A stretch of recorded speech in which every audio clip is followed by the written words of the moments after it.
going to tell you a story, and it's going to involve a video game, and how that one video game can bring people together and complicate their lives. Oh, and maybe a hint of recursion. Welcome to All Your Lives Belong to Us, an Aurora Wasteland story by VaughnAshby.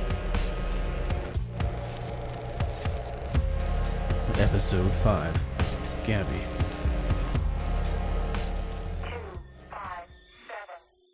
257. Hey. The cab passed by the front of the hotel Gabby had never seen before. She'd passed down this street hundreds of times, but come to think of it, she had no idea this was a hotel. Even now, as she stared up at it through the massive raindrops, she still wasn't sure. The building had no sign. She'd never been to a hotel that didn't broadcast with thousands of watts of power that it was. "There's no sign," Gabby said, as Aurora followed her out of the cab. "Why is there no sign? Is this one of those murder hotels? You gonna murder me or something?" Gabby laughed. "No, I use a different hotel for murder," Aurora said, in a tone Gabby wasn't sure was joking. "Come on, let's get you out of the rain and into the show." Aurora smiled at Gabby, took her hand, and pulled her up the steps of the building. The exterior was dark and kind of a classic old building look, none of the sleek glass that most new buildings used. This one looked like it should be taken right out of Gotham or Elysium. As they reached the door, they queued up behind a group of people to get in. Gabby watched as security asked for ID and passes, then scanned the hands of each of them with a tablet-looking device. "I don't think I'm going to get in," Gabby said as she tugged at Aurora's hand. "I don't have a pass, and I'm never on any list. Maybe most likely to be a nerdy jerk, or if I'm on the list, you're on the list. You wanted to learn about the strange and weird, right?"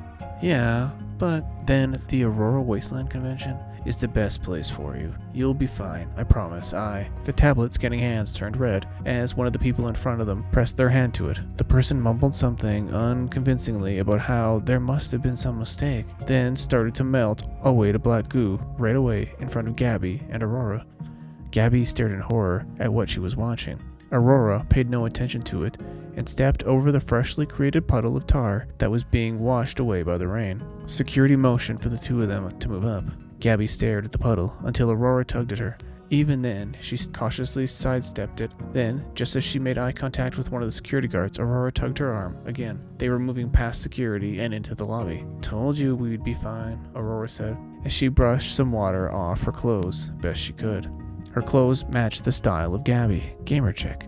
"What the frack was that?" Gabby blurted out as they stepped into the hotel lobby. "What, the melting guy? He wasn't on the list." "So they melted him into goo. Well, if you must know, they aren't really human, and..." "Aren't really human? You wanted the strange and weird," Aurora said, as she smirked at Gabby and pulled her through the lobby towards the check-in desk. With each step, Gabby took more and more of the hotel's lobby in. The walls were lined with bookshelves, all constructed from some kind of dark, almost black wood. But it wasn't the bookshelves themselves that caught Gabby's attention. It was all the books. Most of them looked older than her, possibly older than the building. She badly wanted to rub herself on all of them, but that was an inside-your-head type of thought that she didn't need to share with the rest of the world. Above them, a giant dimly lit glowing chandelier that looked more like a tiny star hung in the center of the lobby, casting long shadows out in every direction. They reached the desk, and before Gabby could get a word out about the hotel lobby, a man appeared. He looked out of place for the hotel. She expected to see a man in clothing someone else had already burned, like some sort of macabre mortician. Instead, the man was wearing jeans and a hoodie. Both seemed to have better days. At least that was something. "Nick," Aurora said, a mixture of surprise and sympathy in her tone. "What are you doing back here?" "It's my first day back since, Lemon and all. They told me I had to come back, or my benefits would run out or something, I guess. Guess I was out of sick, and so are your wife or dead days." "Your wife died?" Gabby said, interrupting Aurora and Nick. "Sorry, you just seem so young, and..." "It's the beard," Nick said as he stroked his "I'm too lazy to shave, but I'm using my dead wife as an excuse" beard. "Sorry," Aurora said. "It's her first time here." "For the convention?" "Strange and weird, I'm here to learn," Gabby blurted out. "Right," Nick said, as he shook the mouse of the computer in front of them, on the check-in counter. It looked like it was from the early 2000s. Gabby was sure it was likely still running Windows 95. "Same room?" Nick asked Aurora. "Always," she replied, as she leaned in and kissed Gabby's cheek. So, it's your first time, Nick said, not taking his eyes off the computer screen, which seemed to have a green glow to it. No, Gabby laughed. I've been with plenty of women. I mean, not too many, but I mean the conference. But good to know. Aurora laughed, and Gabby shaded her eyes from embarrassment. Well, the convention starts at 6 and runs until whenever I get cranky enough to shut it down and kick everyone out. They're doing a Portal demo this year. I think that Pratt guy is putting it on. There's a case of bear spray here waiting for him, so I hope that's what it's for. There's a presentation by some government guy Holden. He's new, don't know him, but he has some conspiracy or something. There are so many of those, it's hard to keep track these days. You know what I mean? Not really. Gabby blushed, still embarrassed from before. Listen, Nick said as he placed 2 key cards on the check-in desk. There's going to be a lot of crazy stuff you see tonight. Just roll with it and process it later. Also, no one gives a fuck what or who you sleep with. If you manage to only sleep with a human woman tonight, you'll be in the minority. Ding, ding, ding, a man yelled as he placed a bag down on the counter. Is that my brohim, Nick? I've missed you so much, the man said as he leaned over the counter and reached for a hug from Nick. Twitch, Nick shrugged and leaned into it. Milo, you fucker, I haven't missed you at all, but it's nice that you've missed me. The 2 men continued on talking about just how much the man missed Nick and how terrible the service had been since he'd been away. Aurora took the conversation as an exit point, gently took Gabby's arm and the 2 key cards, then pulled her away from the desk. The lobby already seemed more busy than when they'd come in. There was a queue forming behind the man, Milo, to check in. At the end of the lobby, to the left, there was an elevator to the floors and rooms above. To the right was the convention hall. Inside, Gabby could see people putting up decorations. There seemed to be a rather large number of blue penises floating around. So much so that Gabby started to wonder if maybe it was the wrong hall. Maybe this was one of those bridal parties or something.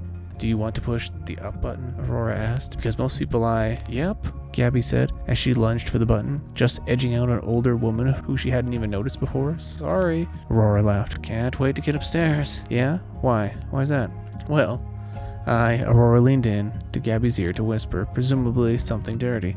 But whatever she said was lost on Gabby. The man from the front desk, Nick, was panting and rushing over to them. There's a condom stuck to your shoe, Nick said as he pointed down to Gabby's foot. I don't even use them. I mean, it's been a while. Some dickheads think it's funny to leave open condoms on the steps of the hotel. They aren't used, don't worry. They are just normally filled with blue jello. Blue jello. You haven't heard of the fabled ghost stick monster of Mount Takara? Come on, Aurora, you're bringing a noob here. They are going to eat her alive. No, Aurora said as the elevator dinged behind them. She's going to change everything.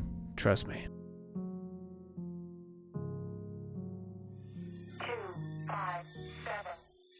257. B. The controller in Nick's hand felt sticky. He'd managed to spill both pizza and beer on it multiple times, none of which was the same time. The loading screen for the final quest in Elysium stared back at him and his less than cleanliness. It had been months since Lemon had died, and every inch of the house had gone to shit since. Like the controller, everything was sticky, nothing was put away, and there was an alarming number of things broken, most notably the hot water tank, but that was okay. Nick had given up showering over a month ago. The load screen faded and gave away to the epicness that is Elysium. Nick's character stood on top of the tallest building in the city. A character who Nick defeated 9 times previously was staring back at him. This was the end of the game. He'd done every side mission, every quest, every upgrade, all of it. This would be his 10th time to 100% complete the game. The first time he finished it, Lemon was still alive. The other 9 times came after. He hoped it would bring him closer to her. Maybe it would give him some insight into her he never knew before. But it hadn't. The 10th playthrough had been harder than the others, likely to do with the new Aurora Wasteland expansion. He'd never bothered to play it until this time through, but more likely the difficulty was coming from his level of drunkenness. He'd eaten very little other than pizza. The garage and the bathroom packed with boxes and bugs could attest to it.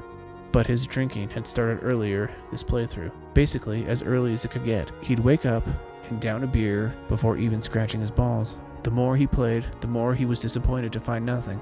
The worry of losing her forever was growing much faster than he was ready for. The cutscene in the game gave the same exposition he'd heard every other time. The character, Remy, was good, one of Lemon's best creations, but still, at this many playthroughs, the guy was predictable. We get it. You're a company man, just doing what needs to be done. The clouds in the game billowed around them. Most of the game's city was hidden below. He knew it was a trick to limit the amount of visuals that had to be rendered. Lemon had told him so much, but he still thought it looked cool. As Remy brought the cutscene to an end, the blue inverted sun pyramid in the sky cast long shadows across the screen. The game had never explained the pyramid. Nick had assumed it would be in future downloadable content, but honestly he barely cared about the story anymore. For Nick's character, which he'd named Momoa, after the guy who played Aquaman, this was the first time he'd seen the pyramid in this playthrough. It was a big deal, but Nick yawned and scratched his balls as the character reacted to the exposition dumping he was receiving. The camera panned around Nick's character and locked behind him as he took control. Momoa was everything Nick wanted to be. Tall, ample muscles, long hair, big beard. Sure, he was dumber than a bag of dicks, but that had its perks because Nick hadn't allotted a lot of character points to intelligence. Most of the Aurora Wasteland garbage storyline had been reduced for him this playthrough. The can in Nick's hand felt light as the controller in his hand buzzed. He downed the last few drops and paused the game. Shit, he'd have to get up. He grunted, tossed the can, and got to his feet. The breeze from the AC felt nice around his naked junk. He was sweatier than he'd noticed, and the air was refreshing. He tossed the controller onto the couch and headed for the kitchen, where the calendar on the refrigerator stared back at him. There was a big red circle around tomorrow with the words, "You have to go back to work, you embarrassment of a human." Nick grunted again. Fuck, he really didn't want to go back to work. But they'd told him they'd have to let him go if he didn't come in. They needed him. He was the only competent one after all. Nick grunted a third time, grabbed a 6-pack of cold beer from the fridge, and angled himself towards the couch. He glanced at the calendar again. Yeah, he wasn't going in. Tonight a knock at the door sent all coherent thought in his head spiraling for freedom. Nick squinted at the door. Did that really? A second knock confirmed the first. There's someone at my door. A third knock. Hold on to your joysticks, I'm coming. Nick blurted out. Beer in hand, he made his way to the door. He opened it a crack and peeked out. Hello? Hi, a woman said. Her tone reminded Nick of a disappointed teacher. Where? Wait, Nick said, as he flung the door open, exposing his lack of pants, underwear, and decency to the world. Don't say what religion you're from. I've cold called a lot of you tonight. Just wanted to let you know this is your fault. You're all wrong about everything. Make better life choices, okay? Religion. No, we live in the apartment across the street, and we just want you to close your window. It's been hours, and everyone has seen your penis. The entire building has had enough of it.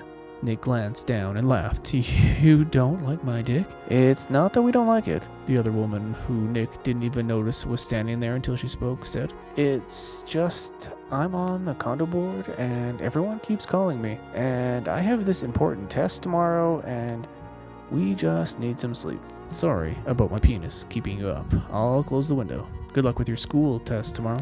School? The two women laughed. No, it's not a school test. Do we look that young? I don't know how to answer that. But sorry about my dick again, Nick said, as he inched the door shut. Sorry again, but good luck with the test thingy. Thank you, one of the girls half shouted through the door as it closed. Can you believe he thought we were still in school? The other said, as they walked down and away from Nick's house, their voices carrying in under the door. If he only knew what we were working on. They kept talking, but their voices faded into the night as they crossed the street back to the apartment building. Nick sighed and looked down at his sad, one-eyed monster. He really should put pants on. That seemed like so much work. He sighed again and crossed the living room to close the curtains. The TV caught his attention as he passed. His lifeless body lay on the top of the building as Remy walked around him, Nick's character's head in his hands. He'd never died here before. The Remy character didn't even seem happy. You'd think with Nick's severed head in his fingers, he'd be happy. But he wasn't. Nick closed the curtain. Even though it was the middle of the night, it still seemed darker inside now. The window was closed. He felt alone. The credits from the game scrolled over his body. Apparently, they showed them whether you won or lost the fight with Remy. The end was the end. He'd never considered that there would be multiple endings. Lemon had never mentioned that to him. Almost as if summoning her, Lemon's name scrolled across the screen. Nick erupted into tears and sniffles. He missed her so fucking much. It was unbearable. Now, he was somehow supposed to go back to the real world and act normal? Yeah, that wasn't going to happen. He couldn't do it. He could barely do anything. The beer, still cold in his hand, dripped on him as it warmed up to room temperature. He opened one and downed it, then repeated the process 2 more times. He burped and finished a 4th, then stepped up on the coffee table that sat between the couch and the TV. The rope he'd hung there right after she died swayed next to him. He thought about ending it back when she first died, but he hadn't had the commitment. Now, after all the never-ending pain, he was ready. He could see no end to feeling this way. This was going to be him forever, and he couldn't bear it any more than a few more minutes. Nick wrapped the rope around his neck and finished his 5th beer, then tossed the last one to the couch. He'd stopped crying, and an odd calmness washed over him. He was happy with the decision. He was ready. Lemon's name scrolled by again on the screen. He was ready to be with her again. Even if he didn't believe in any religion, he hoped there was something after this.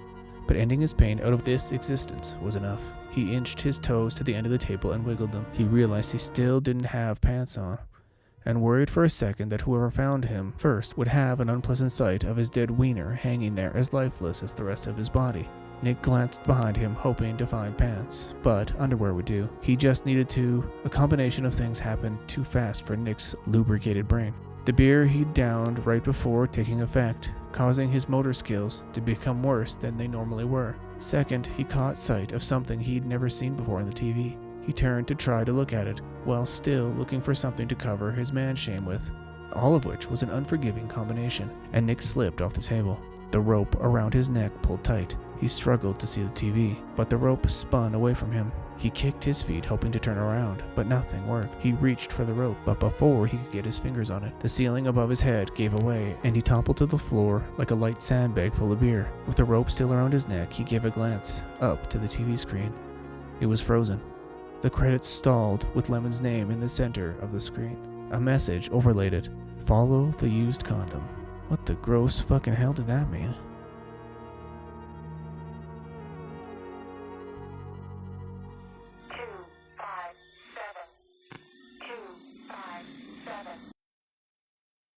A. Between the loudspeakers on the main stage, the music from all the booths, and the ample amount of flashing penis lights, Gabby had had enough of all of it. She tugged on the hood of her hoodie and flapped it over her head. All of this was so overwhelming. Aurora had been wrong. She wouldn't fit in here. She didn't believe most of what these people believed. And really, how could she? It sounded like some half-rated, watered-down X-Files Twilight Zone garbage knockoff. Gabby paused as she passed by the bar. She badly needed a drink, but the line was painfully long. Plus, most of the people in line had costumes on. She hated people in costumes. Standing next to them in line would be worse than death. Yes, she understood and appreciated the work that went into them, but still, they were grown-ups dressing like their favorite whatever. I mean, really, it seemed like an excuse for women to wear almost nothing and for men to layer up and hide everything. Gabby groaned, waved goodbye to the bar, and continued her journey to the door that led back to the hotel lobby. Except she wasn't alone. Someone had joined her in her escape. An older man had sided up next to Gabby and tucked his arm under hers. Excuse me? Gabby blurted out. I'm not just some conference blue dick fucker, she said as she tried to pull her arm free. I need your help to escape, the old man said. He too had a hoodie on, and like her, he had pulled it up to hide his head. I don't normally come to things like this. Me either, but I'm leaving. It's too much for me. Who are you? And why the escape? If you help me, I'll show you where the second bar is. It's always less busy. It's not in your room or pants, is it? No, the old man laughed. Fine, we'll escape together. Thank you, he said as he tightened his grip on her. The further they walked, the more obvious to Gabby it was that his grip was more for balance than for getting closer to her. I did some Wasteland work a while ago, back before the website and everything. Most people here think I'm dead, which, to be fair, I did put out there, mostly because I was tired of the questions. Back from the dead. Nice. Why are you here then? Don't panic when I say that I'm here for you, because I am. Gabby tried to release his grip from her, but the old man was surprisingly strong. Here, for me. I didn't even know I was coming here until I met Aurora earlier. How could you be here for me? We don't have time, and the bar is this way, he said, as he motioned for them to continue towards the hotel lobby. So let's stick to the important questions. But I am sorry if this bothers you. I'm going to fully fund your project tomorrow. I've been following your work. You're very close to having it work. How do you know that? We haven't released any of our findings to, well, anyone. I've read your code. Just because I'm old doesn't mean I'm out of touch. Here, he said as he slided something into Gabby's hand. She glanced down at it. It was a USB stick with the Brightness Falls tourism advertisement on it. What's this? It's to clear things up for you. Like I said, You're so very close. Hopefully it works better for you than it did for me. It's never fun to have a copy of yourself die before you. Copy of yourself, Gabby said. I think you've been hitting the bar substantially more than me. Listen, I don't know who you are, but I don't just go around plugging other people's USB sticks into my ports. I'm not that type of girl. The man laughed. This way, he said, as he exited the convention hall and stepped into the hotel lobby. The music and sounds behind them instantly felt at distance as they stepped through the door. The bar is just this way, the man said, as he pointed to the small bar across from the hotel check-in desk, which had no lineup at all. Thank you, Gabby said, as she tried to release the man's hand. Don't prejudge me, please. I just want to help.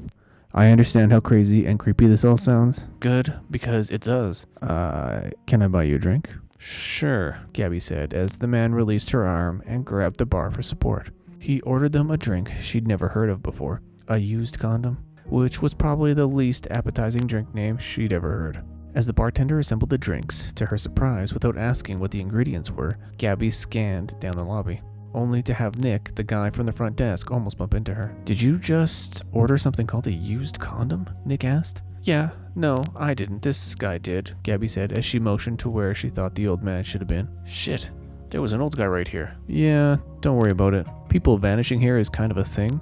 Don't overthink it. But I kind of want to. Yeah, really don't. Anyways, the drinks, Nick said as the bartender placed the two drinks down between them.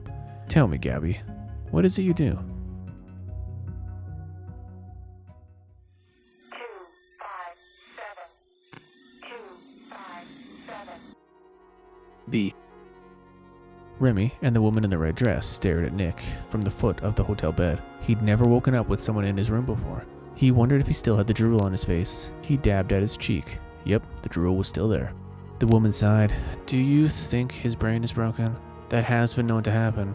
No, he's fine. He's just slow, Remy replied. Nick, buddy, your message. What did it say? My message? Nick asked as he sat up and checked his other cheek. I don't remember a message. Maybe you're thinking of some other Nick. Don't do this whole, I don't know what you're talking about, but you really do, so I'm going to be a tit about the whole thing. Is that a thing? Yeah, you're currently nailing it. Thanks, man. But I'm not going to tell you because, and I'm being honest here, I don't really like you. I mean, she looks really hot in that dress, it's a nice touch, but I'm not going to tell her anything either. So you might as well, I don't know, leave? Okay, fine, Remy said as he got to his feet and ran his fingers along the top of both TVs in Nick's room. Did you make the hole in the wall behind my desk? What hole? What hole? I mean, you're really playing for keeps here, aren't you? Did Lemon make it? Lemon who? Well, that's too far. You told me about Lemon when we met in my office. Oh yeah, right, sorry. No, she didn't do it. Also, I don't know what hole you're talking about. Listen, the woman in the red dress said, you're obviously very good at whatever this is, but I don't have time for this game. Whatever you're doing has to... That's funny, Nick interrupted. The game thing, because we're in one. Is that what they told you? That we're in a video game? No, they actually laughed at me when I mentioned it. Also, I don't know who you're talking about. Nick, honey. The woman leaned in closer to him, her cleavage line dripping extremely low as she did. We are not in a video game. What? Nick asked as he found himself leaning in as well. We're what? You want to know something, and we want to know something. Seems only fair we share what we all know, don't you think? No, I like it better if you just tell me everything. Do you remember me? The woman asked as she leaned away from Nick. We've met before. Yeah, at his office, Nick said as he pointed at Remy, who was now examining the Elysium game case next to the console. I think you asked him to. No, not then. Before that. I think I'd remember that. I would too, but here we are, and you don't seem to know me. Are we in a video game? Nick asked again. No, honey. You need to move on from that. I just want to be with Lemon again. That's all I want. I don't know what to tell you to make that happen. The truth, Remy interrupted. Where is Lemon? And what did you say in that message? If I knew where Lemon was, Nick said, getting to his feet, I'd be there with her now. Is that good enough answer for you? And the message? It's nothing. I asked them about the pamphlet by the door for your afterlife. Why? Remy asked. As he rushed over to the table next to the door, the pamphlet, along with the bus ticket and the sticky note, were gone. There's nothing here, Nick. They were there. I believe you, the woman in the red dress said. Why your afterlife? I have no idea. Do you? I think we're done here, the woman said as she got up from the bed. I agree. Remy added, as he opened the door to the hotel room. No, Nick said, as he rushed to block the woman in red. Remy was behind him and halfway out the door. You said you know me. That I'm supposed to remember you? So help me. Give me something. Maybe it will help me find Lemon. Or get out of your hair. I'm sure you'd like that. The woman inched closer to Nick. He could smell her perfume. Lemon never wore perfume. It was startling to be this close to a woman that did. The smell was oddly distracting. Nick, honey, the woman whispered. I'm Gabby from the conference. You worked at the hotel. Gabby? Nick whispered back. He wasn't sure if Remy wasn't supposed to hear what she was saying, so he imitated her tone. I don't know, Gabby. What conference are you talking about? I worked at your afterlife, the team that sent you here. What are you talking about? Sent me here? I don't remember that. We aren't in a video game, Nick. But we are. Gabby's head exploded all over Nick. The smell of perfume was replaced by whatever the smell of the inside of people's heads is. Her body fell against him. Nick caught her and for a second held her tight. Gabby? Nick whispered to himself, the name still not knocking anything free. From behind them, there was another gunshot and the sound of Remy collapsing against the door. Nick glanced back, Gabby's body still in his arms. Remy's head was now missing, much like Gabby's. What was it with all the headshots and head explosions? Nick placed Gabby's body down on the hotel bed as the window in the room exploded inwards. Two people in full tactical gear repelled into his room. Nick, out of habit and too much TV, put his arms up. The people in tactical gear said nothing. They rushed towards him, grabbed him, strapped something around his waist, and ran for the window, pulling Nick behind them. The last time Nick left the room through the window, it ended badly. He doubted this would be much better, but as they reached the point where the window used to be, the two tactical people jumped. The strap around Nick's waist followed, and Nick jumped as well. The room was rapidly vanishing behind him as he fell with the two tactical people. It was still night outside. Was it always night here? What he wouldn't give for some sunlight that wasn't blue. He must almost be at the ground. Everything went blank. Did he die? He must have died. Did they hit the ground? He didn't remember that. The crisp bedsheets stuck to Nick's face as he lifted his head. A thick, ropey strand of drool connected him, like an umbilical connection. He swatted it away with his arm and sat up with a jolt. He was back in the hotel room. He had died, but thought I lost you for a second, Gabby said as she leaned back in from the window and propped a rather large gun-looking weapon against her shoulder. You're lucky my room isn't that far away. Nick glanced at the dead body still on his bed. The red dress matched the other Gabby's. Why? Nick muttered as he got to his feet. You don't remember me, do you? Gabby said as she pointed her large gun-looking thing at him. The wind from the broken window blew her hair and dress like she was an action hero. Well, maybe we can remedy that, she said as she pulled the trigger.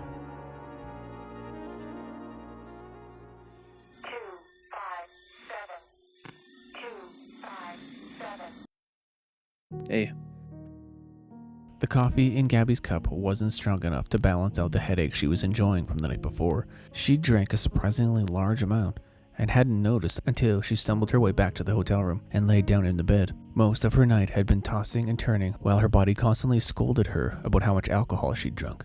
The elevator banged and the doors opened. Even the sound of the subtle bing was enough to send a spike of pain into Gabby's brain. She crossed the empty lobby and waved at the empty desk where one day she hoped to see a receptionist. She rested her forehead against the massive mural that was actually a door to the office from the lobby. The mural read, "Your Afterlife." Gabby took a long, slow breath. She really didn't feel like working today. She spun and pressed her back against the wall, but something in her pocket poked her as she spun. She slid to the floor as she reached into her pocket and pulled out the USB the old man had given her last night. She'd forgotten about it until now. She turned the small USB stick over and over in her hand, almost hypnotized by it. Then the elevator door banged, and again her head hurt. Simon and the hotel check-in clerk from the night before, Nick, stumbled out the elevator, laughing. "Gabby," Simon said in excitement. "This man has just funded the entire project." "This guy?" Gabby asked as she got to her feet. "Nick. You know him?" "Yeah, we met last night," Nick replied, and might have even shared an awkwardly named drink together.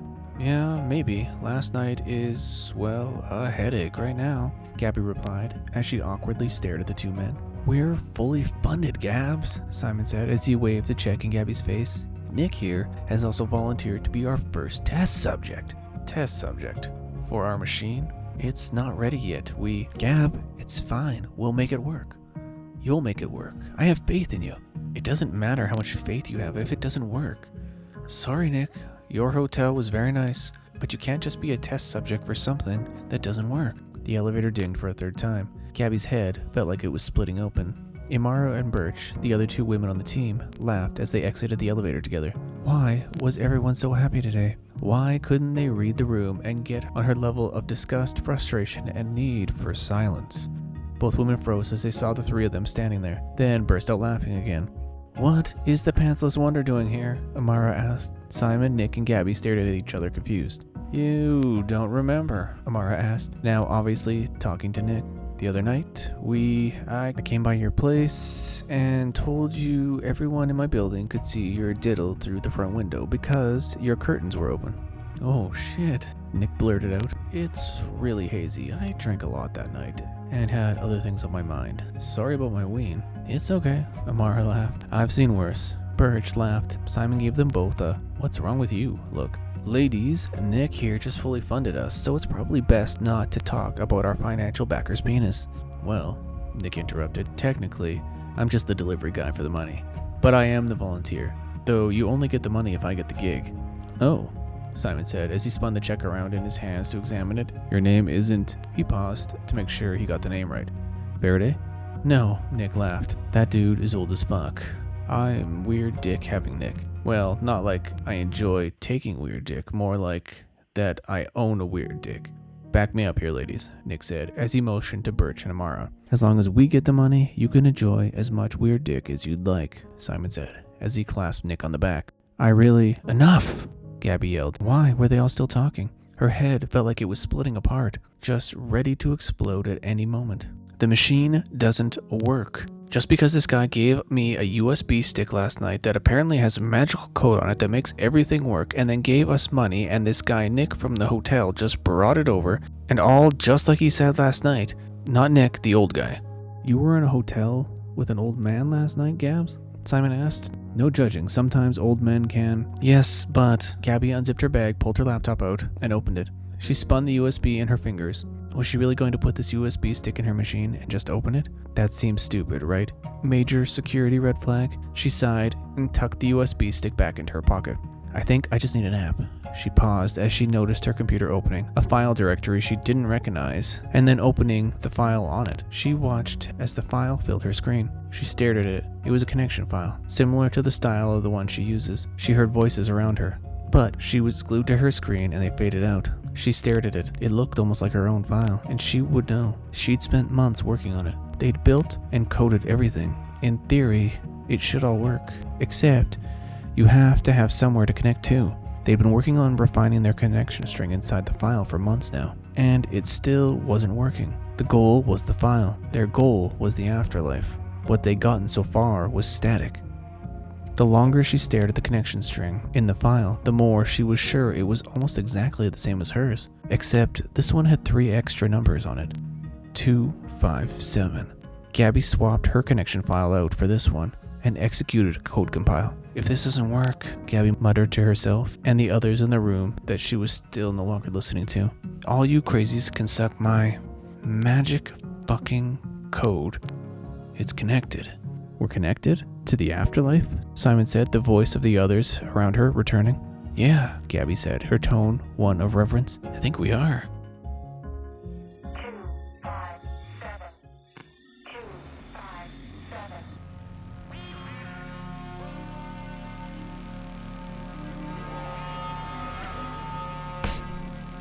Hey, my name is VaughnAshby. I wrote this. If you liked what you heard, head on over to VaughnAshby.com/free and pick up a free novel or a bunch of other free stuff. Go explore the Aurora Wasteland yourself at AuroraWasteland.com. Don't forget to check out the Stories from the Wasteland podcast and search for VaughnAshby on YouTube for video versions and other exciting videos. Thanks for listening.